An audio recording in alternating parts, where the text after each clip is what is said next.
Jó ég, remélem semmi furát nem látunk majd ott. Máig eszembe jut, amikor rányítottam arra a recskázó eszkimóra. Vacsorati kalú! Jesszusom! Senki nem tud kopogni. Du-du-di-du-du-di-du, kellemes zuhany, most pedig egy kicsit harabdálom a vizet. No! Csá, Brian! Ne aggódj, nincs benne penge, még csak tanulok. Peter, észnél vagy? Miért? Mi a gondod? Mi az, hogy mi a gondom? Anya szült meztelen vagy, megmondtam, hogy nekem ez kellemetlen. Brian, akkor csupaszkodok, amikor akarok, oké? Ez az én házam, ez az én házam és az én váram. Megállj, nőszemély! Mi okból jöttél? Peter, leereszténed a függőhidat? Tele van a kocsi, vásárolni voltam. Még valami? Voltam a TK-ban, és kivettem a Garfield film második részét.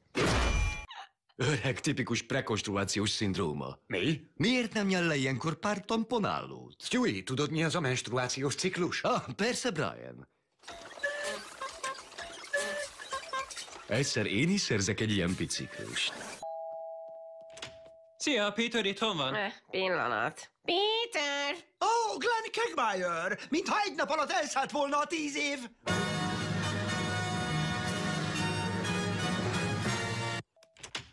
Brian Griffin? Igen, én vagyok. Küldemény. Ó, jó Isten! Mit hozott a postás bácsi? Jól megjártad? Rosszul vagyok, kérem vissza. Látom magam előtt a temetésemet. Kösz, nem akartam fizetni a lyukért. Akkor én megyek is haza. Egyszer én is szerzek egy ilyen biciklust. Nagyon jó, jól festesz. Nagyon jól festesz. Szia, Stewie, és... Stewie! Ezt majd a jövő héten. Találkozunk. Mondjuk a tehénytőgy se volt mindennapi. Szóval, amint látják, a negyedik negyedéves előrejelzés szerint sima évünk lesz. Van kérdésük? A tehénytőgyem nem téma. Rendben van, akkor meg is egyeztünk. Ezt meg kell ünnepelnünk.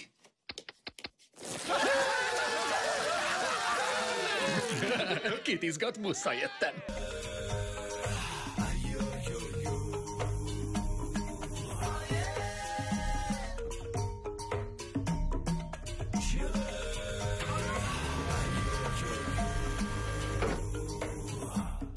Maradsz a körülmetélésre? Nem vagyok rá kíváncsi.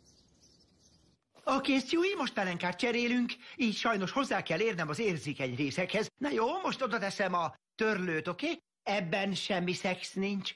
Figyelj, most hozzáértem az alfeledhez. Felfelé törlök, és csak semmi tapi. Most a szemedbe nézek, nézz vissza rám, és kész van.